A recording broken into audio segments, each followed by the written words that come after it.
Okay, you ready? Okay. What does a Hawaiian Earth goddess, Pluto, the Sun, and Mercury have to do with you, your life, and your creativity? Stay tuned for a peek into the astrology of the week of Sunday, October 15th.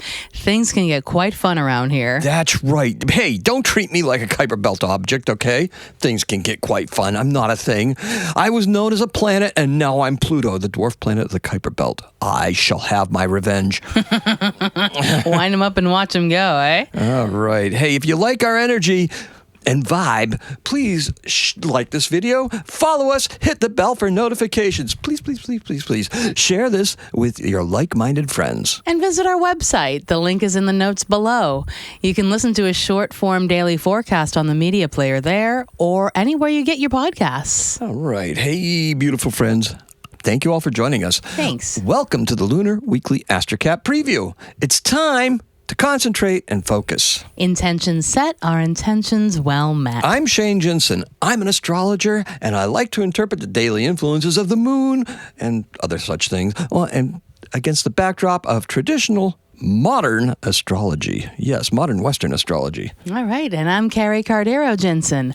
I'm a kitchen witch, co-conspirator to this guy, songstress, and neurospicy nerd for all things New Age. All right, so speaking of Kuiper Belt objects, we spoke about Pluto, who was... And all sorts of nerdy things. Yeah. Yeah. Go on. Okay, so speaking of Kuiper Belt objects, Haumea is a Kuiper Belt object. Now, Pluto was this planet that was demoted. Haumea is this weird-shaped planetoid, and I wish I had a picture of it because it's really strange. And it's in the Kuiper Belt, and it's located at 0 degrees 21 minutes. That's like just barely in Scorpio. Haumea is named after the Hawaiian goddess of birth and fertility. She's kind of like an earth goddess, too. Haumea is the third largest Kuiper Belt object and has 2 moons. 2, count them, despite being only 1/14 the size of Earth. Yeah, I would say the shape is kind of like an elongated oval. It's an egg. Yeah. It's basically an egg. Well, yeah, little flatter than an egg. The discovery date of Haumea is actually disputed. A Spanish team led by Jose Ortiz at the Sierra Nevada Observatory in Spain used photographs from a Caltech team led by Mike Brown at Mount Palomar in California.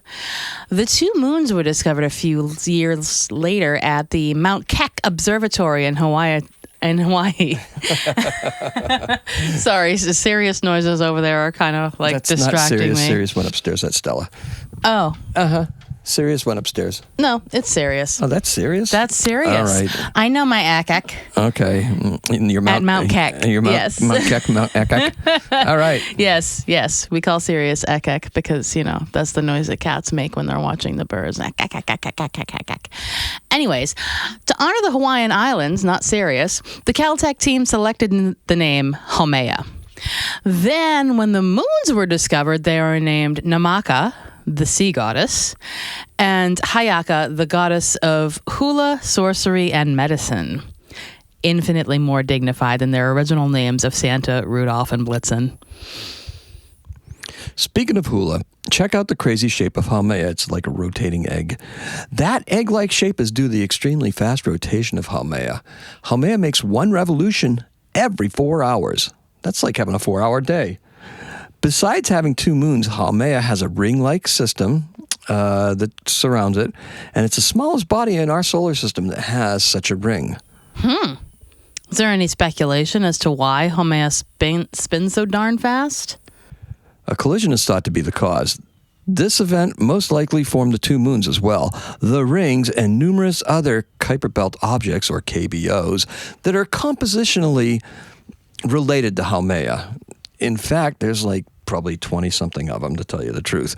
And they all follow the same declination of orbit, which Haumea follows, which is, I believe, is a 28 degree around the sun, which is different than the rest of the Kuiper Belt because of the collision. Anyway, this is where Haumea was struck, broke into all those pieces, and this is where reality meets the myth. Oh, really? There's a myth around Haumea? Yay! Story time so I can stop tripping over my words. Very good. Haumea is the goddess of fertility and childbearing. Her children are said to have arisen from various parts of her body, like my hands, my head, my armpits, and other such things where children normally come out of. Anyway, the goddess Pele is said to have arisen from flames that came from her mouth. Sounds like a volcano to me, right? Mm-hmm. Because Haumea is actually that volcanic activity that's down below the magma and stuff. It's kind of like the ultimate heartburn, but Haumea's body is the Hawaiian Islands. Supposedly, she would disguise herself and walk amongst them and mate with the islanders. Always a good excuse, right? It wasn't me. It was Haumea. She could appear as a young or old woman. And here we get to the importance of Haumea. In the old days, when the canoes were quite primitive, maybe they didn't have the outriggers, like those little side things, and when they go out and throw the lays at the people, women on the islands who got pregnant were kind of treated like pineapples. Stay with me here. When they were pregnant and ready to burst, men with knives would harvest a baby. This is decidedly not the best birthing experience. And it was another case of men deciding of what's good for women. Yeah, sounds about right. Please tell me that's a myth. No, it's not. These are the same folks who would toss virgins into a volcano. True that. I can't make that stuff up, okay? It's a C-section nation. Next.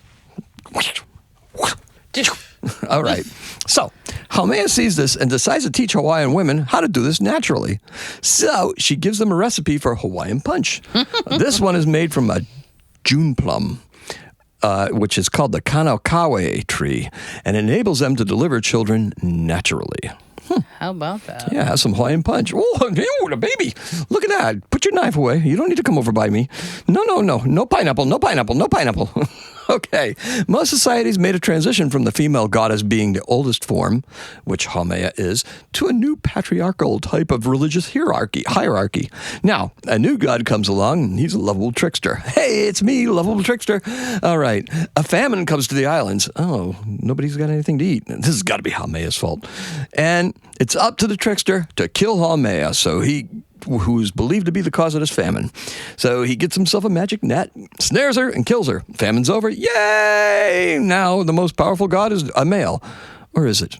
Boo! Bad form. How is using a trap a fair fight? Even a net, huh? This isn't so much about killing a deity as it is a metaphor for the beginning of agriculture.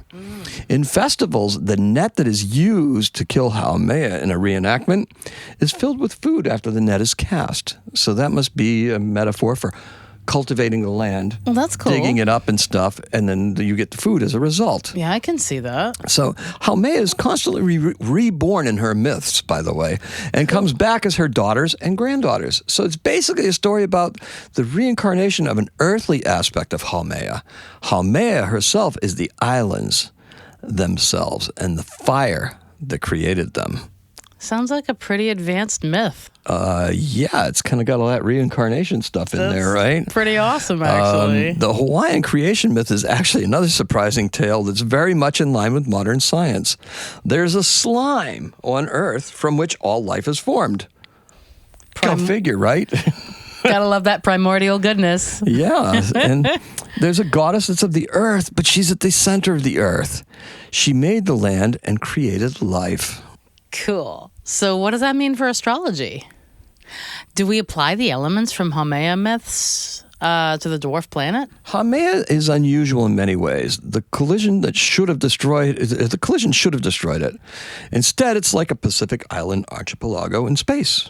There's 24 Haumeid objects, that's what they're called, that share the same composition and declination or angle as Haumea.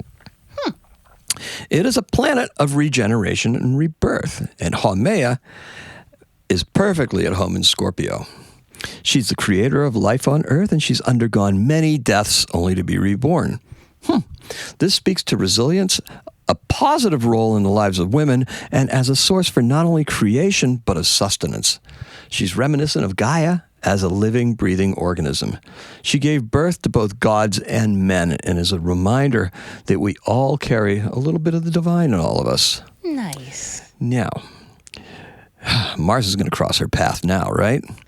Yes, and there's new life that's going to spring up from that. Hawaii is in the tropics.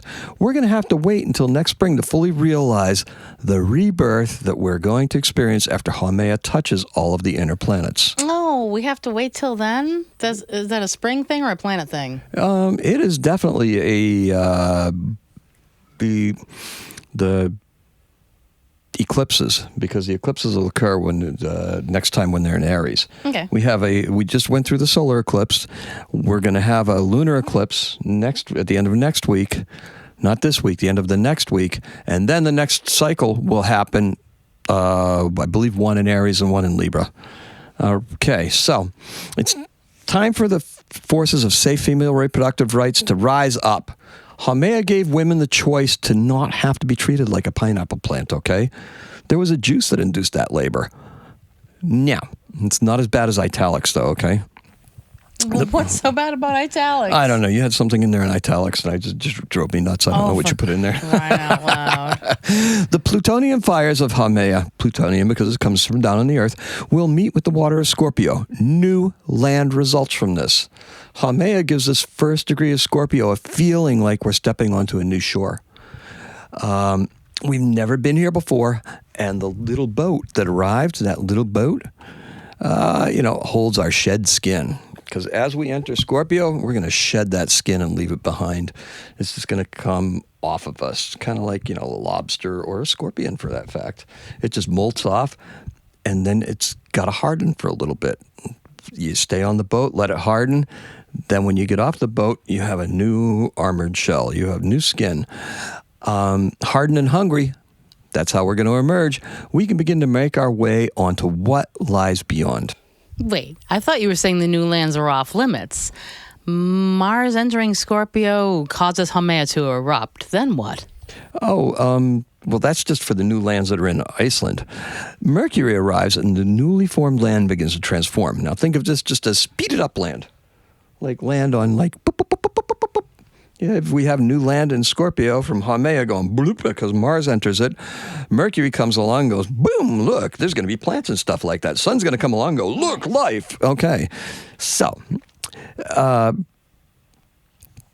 Mercury and Jupiter, they share a distinction, okay? Really? They're the only rulers. They're only rulers of mutable signs. Think about that.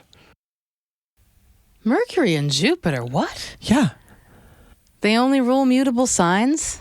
That's crazy. I never realized that. Well, yeah, it's true. Expansive Jupiter rules Sagittarius, mutable fire, and Pisces, mutable water. Mercury, that's outward and inner exploration. Yeah, the Jupiter stuff. If you think about Jupiter, in Sagittarius as an outward exploration and reaching out towards philosophy, God, education, travel, all that stuff, that's cool. Pisces is an inner exploration. It's where you go deep inside yourself to realize those things that could possibly be out there in the outward exploration. Mercury rules Gemini and Virgo. It is basically expansive and limitless in both of these expressions. If Jupiter is basically expansive and limitless in both of these expressions, it's Mercury's job to understand this energy and make it accessible to us. Oh, interesting. That's a neat give and take. It sounds deceptively simple, though. But it's not. It's the journey of a lifetime. This is what we embark on. All of that expansiveness, inner and outer, we're trying to internalize either rationally and by experience, which is Virgo, or totally mentally, just in that whole conceptual thing, that timey-wimey Time Lord stuff that could go on between your ears if you weren't really looking, right? And I wasn't talking to the microphone. And that makes great radio, let me tell you. I had the microphone up here, and I'm going timey-wimey and other things like that. Anyway, I could have been a doctor, I'm sure, if I were English, I suppose. One of the Doctor Who people, of course. Anyway, look, the energies and potentials they represent share similar characteristics. They're all mutable. Therefore, they all possess transformational and adaptive qualities. But as arranged as such, all the signs that are of the same modality, which is what those things are called, all the mutables, fixed, mutable, or cardinal, they're all in positions of conflict with each other. They're all squares. So they're all at squares with each other. So there's something there. There's some resistance. It's not like this big kumbaya. And that's why it's the journey of a lifetime, because you go through that resistance to be able to understand. You understand the outward. Okay, I can grasp that. You want to understand the inward. That's a different type of grasping. All right. So I guess a few last thoughts on this.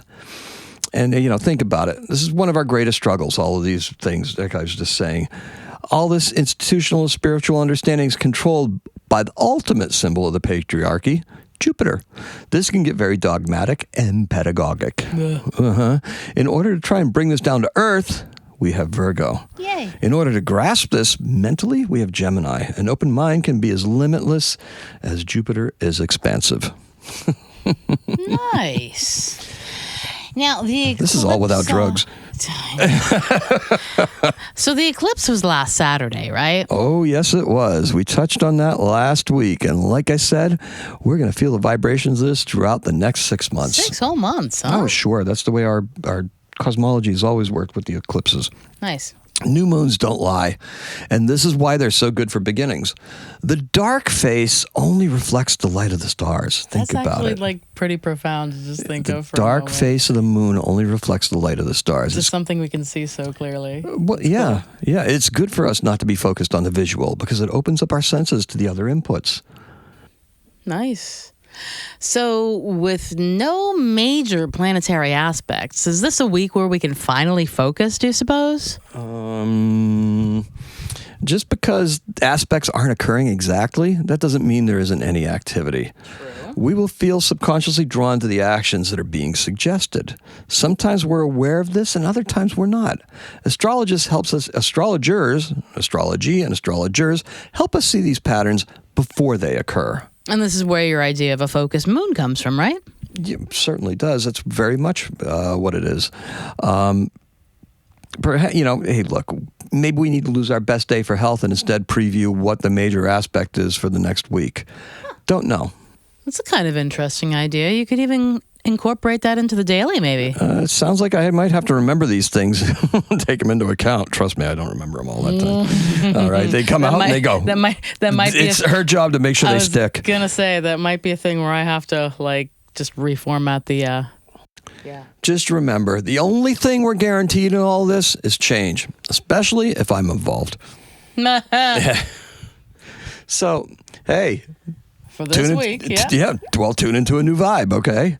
What's the hardest thing you had to give up back last week? Think about it. No. Was it a lack of activity or was it a vice? What did you give up? I know what I gave up. I gave up not exercising. I actually started walking and getting it because it was health or else. And I didn't want to face the or else, so I guess I'll just deal with health, right? Yeah. Get healthier, get some exercise in. This week, you're going to have to give up some of your ego as we head to the latter part of it. When we do so, we will find it easier to take action as part of a collective. Think about it. You're resistant because I don't want to do that. Not me. No. Give it up. Forget about it. I like what they say about the ego being an illusion. It's the ego is an illusion because the separateness of every life is an illusion. Hanging on to who you are is a low vibrational thing. When you give up and you merge with the collective, that's where the higher vibrational stuff is taking place. That's where you want to be. That's where you want to be able to crystallize into beings of light and love and to help spread light and love throughout the whole planet rather than being what's in it for me? I need to do this. It's me. And a perfect example, that's why music is so cool. Well, yes, that is a good example. That's a very good example. Look, what we do, and, it just makes it so much easier to take that part of that. It's a conscious exercise that we begin testing the waters, okay? Just try it. Surrendering just that little bit. As we tune into Saturn and Pisces, Saturn's also capturing a huge amount of information from Aquarius. Oh, what's that going to mean? Well, look, as we drop off more baggage at the doorstep of Scorpio, there's some who can be reborn in the fires of Haumea. She's trine Saturn. All the planets that cross that threshold will be trine Saturn. And when Saturn goes direct, he'll be in the exact same position as Haumea is in Scorpio. Oh. That's 0 degrees, 21 minutes. The spirit this spirit, this collective spirit is rising. There are clear signals that we're going to need to follow in order to get from that energy that Saturn's taken from Aquarius, because guess who else is coming to Aquarius in the coming year? Pluto returns. And that was very interesting. Think about it. It was very brief, but it was from March 24th until June. It was June something. I don't remember exactly when in June when he took a peek into Aquarius. Yep, just and then retrograde out. This year it's going to be in further and then retrograde out. After November of next year, it's going to be years, 20 years of Scorpio, of Pluto in Aquarius. Nice. Yep, it's more than 20 years. So think about that. Okay. So we've got to forget about thinking and overthinking how to get through all this, till everything's lovely with Pluto and Aquarius. Just do the things that you originally intended to do. Avoid complicating things, okay? Pluto sits at the square with the Sun and Mercury as they prepare to exit Libra. In the daily, we use the image of David Bowie from Labyrinth with the 3 glowing globes in his hand, What you surrendered at the doorstep of going into Scorpio will be replaced. It's in the globes. We don't have to decide this until the time is perfectly right. This isn't a form of procrastination. It's aligning ourselves with the timing of the universe. When will the time be right? You may have already have the Mars download in your psyche. At least you should have after the eclipse. And that eclipse, oh, man, that was both powerful and cleansing. It really did feel that way, yes. For this week coming up, there are 2 yods that need to be addressed. Ooh, back to the yods. Yeah, they will both the Sun and Mercury at the apex. So we're looking at them. Are we willing to transform and let ourselves and our communications reach out to those who are like-minded? I hope so. Think about it. It's Neptune and Uranus. So we've got that Neptune. Neptune. That's why you're watching this, right? Neptune. And then we have Uranus, that agent of change, that boom, I'm ready to do this. Both at this point where we have to give up something, both at the point where we're being asked to surrender something. Don't you think this is going to be one of those epiphanies where you just go, okay, I know what to do. Okay, I know what to do. It's my ego. It's taking myself out of communications. It's not putting words into communications. It's dealing with each other on a different level, on a soul level communication where you're putting stuff out there, but it's not so much the words as it is the vibe that's making it happen. A YouTube channel, hey, that offers some possibilities. But honestly, it's up to all of us to seize it. Are you willing to transform and let yourself, let yourself go through this? Now, the odds occur just as we get to the Sun-Mercury conjunction. Just about. And this occurs in the wee hours of Friday morning. This highlights how important it is as couples to sort out your communication. You'll know if you fail to do so before you get to this point. Trust me. That eclipse would have taken care of you. All right? Get it together. The world could be your oyster and the moon is your pearl. And speaking of pearls, the moon in Sagittarius is aiming over the horizon at a moving target. Ooh, what's that supposed to mean? Oh, just more riddles. I just love throwing them out there. Yeah, you do speak in riddles. Jupiter and Venus are officially trine. Ta-da! They're together. We will first notice this due to a grand trine with the moon in Capricorn. Now, that's a good target, that Capricorn target. Think about it. Venus gets to calm down Jupiter, and our list gets a little smaller, but, with better quality items. Think about it that way. Because, those Virgos, they're going to do the calculation and they're going to come up with a good list. It's going to be like, oh, yeah, I know what? You had this, this, and this. What I'd really like is this. I'll trade that for that. Good trade, right? Sure. The moon in Sagittarius, the moon in Sagittarius is actually aiming even bigger. Okay? There's going to be some big things happening when that shift, when the sun actually reaches Capricorn season, you're really going to see it. So that's just a little tease there for you. But that moon, that Sagittarius arrow is way ahead of where we're thinking right now. Are you ready for some best days? Yeah, so we're looking at changes right on Capricorn at the end of December. Correct. December 21st. Correct. Yeah. Yep. Roughly speaking. All right. So, ready for our best days of the week? Sure. All right. Carrie, what's the best day for love?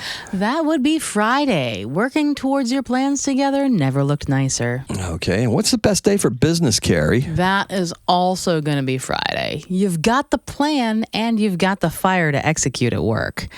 Leave nothing hanging. The evening's too precious. All right. And the best day for health? That'd be Wednesday. Read up on things regarding improvement of your health tonight and maybe plan to implement some of those things in the morning. All right. And what is the best day for transformation? That's Thursday. Knowledge you've accumulated confirms you can trust your intuition. Adventures with friends await. All right. So I've got an alternative ending for you. The Sun square Pluto and Mercury square Pluto will seriously challenge us to rise up and embrace our chosen path. Giving up on this now is like giving the baby to the Goblin King, okay? Claim your spot and seize the globes. Unless that baby is your precious ego, a self-reflection perhaps. In that case, ask yourself, why are you hanging on to that which you've outgrown? Nostalgia is something to hold in your heart, not on your breaking back. Now, change is the only thing that we're guaranteed in this world. Did you change your habits or are you awaiting test results? This stuff is never easy. I wish I had unlimited time to work on these things. Instead, I try to inefficiently do things a little bit at a time, and it doesn't work. Sounds like you need a bit of rethinking then. Maybe think layers rather than sections. Lay out the bones in one night, do the research the next. And you're probably better a lot 3 nights of 3-hour blocks where you do nothing but write. Do I really have that much time, or do I really need it? You're always going to need more than you think you do because research rabbit holes and real-time distractions are inevitable. All right. I suppose you're right, but I do know one thing. I'm going to keep on trying, and so should you. I have that Pluto in my first house kind of intensity. Laser beam, right? And I am a floppy kitty. Yes. That's all we got for you, floppy kitty. Have a happy Astro week. Happy Astrocatting. Now flop out of sight. Yeah. Nice. Didn't work.